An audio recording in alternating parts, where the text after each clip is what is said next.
In today's video, I'm going to teach you how to add divider in Google Sites. A divider is a clean horizontal line that helps separate content so your pages look organized and easy to read. It's a small detail that makes a big difference, especially when you're grouping ideas, switching topics, or breaking up long sections of text. Start by opening Google Sites and editing your page.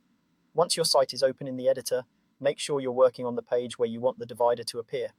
You can place a divider almost anywhere, between a header and a paragraph, between an image and a text box, or between different content sections.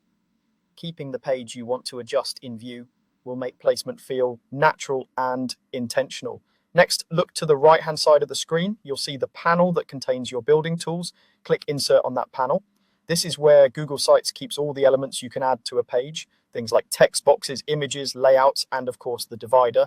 Staying in the Insert tab ensures you can quickly access the divider option without hunting around.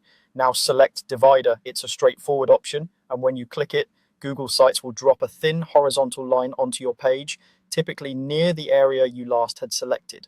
Think of it as a visual boundary that helps readers know when one idea ends and another begins. From here, drag it to the desired section of the page. Click the divider to select it, then drag it up or down until it sits exactly where you want it. As you move it, watch for the alignment guides that appear on screen. These subtle visual cues help you snap the divider into a clean, consistent position relative to surrounding content. Place it between sections for a crisp break, or directly above a heading to make that heading stand out. If it doesn't feel right, simply drag it again until the spacing and flow look natural. A few quick tips as you arrange things. Use dividers sparingly so they highlight key transitions without cluttering the page.